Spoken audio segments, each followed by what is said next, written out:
Միացյալ Նահանգների և Ռուսաստանի նախագահների հեռախոսազրույցը 2.5 ժամ է տևել։ Գերտերությունների ղեկավարների համաձայնությունը չի հասել մինչև կրակի ժամանակավոր ամբողջական դադարեցում, բայց բանակցությունների ընթացքում համաձայնել են 30 օրով դադարեցնել հարվածները Ուկրաինայի էներգետիկ ենթակառուցվածքներին և բանակցություններ սկսել Սև ծովի անվտանգության և ծովում կրակը դադարեցնելու հարցով։ Նաև գերիների փոխանակման շուրջ համաձայնություն կա 175-175-ի դիմաց։ Մենք պայմանավորվել ենք անհապաղ հրադադարի հաստատման մասին էներգետիկայի և ենթակառուցվածքների բոլոր ոլորտներում, գիտակցելով, որ կշարունակենք աշխատել լիակատար հրադադարի հասնելու և ի վերջո Ռուսաստանի և Ուկրաինայի միջև այս սարսափելի պատերազմին վերջ տալու համար։ Թե Կրեմլը, թե Սպիտակ տունը հաստատում են, նախագահները պատրաստակամություն են հայտնել ավարտել պատերազմը։ Դրական տեղաշարժ իհարկե կա, բայց ամեն ինչ այնքան էլ միանշանակ չէ։ Քաղաքագետն ասում է, գոնե մինչև հիմա տպավորությունն է այդպիսին, թե հակամարտությունը մոտ է եզրագծին, բայց դրա համար դիվանագիտական երկխոսությունը քիչ է, զիջման ու վստահության մասին խոսք անգամ չկա։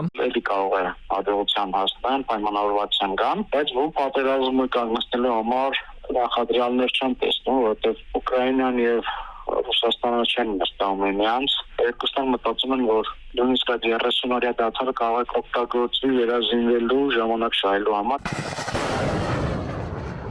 Փորձագետն ասում է, այն միակ պայմանը, որով Պուտինը կհամաձայնի վերջ դնել հակամարտությանը, ընդունելի չէ ուկրաինական կողմի համար։ Նա պատրաստ է կանգնել մի պայմանով, որպեսզի կողմերը կանգնեն այդ բնակաձերում, որտեղ որ գտնվեն, այդպես դադարեցնի պատերազմը։ Դրան համաձայն չէ Ուկրաինան, ասում է, որ եթե նույնիսկ այդ պայմաններով համաձայնեն կրադադարի, Ռուսաստանը այդ ժամանակահատվածը օգտագործելու է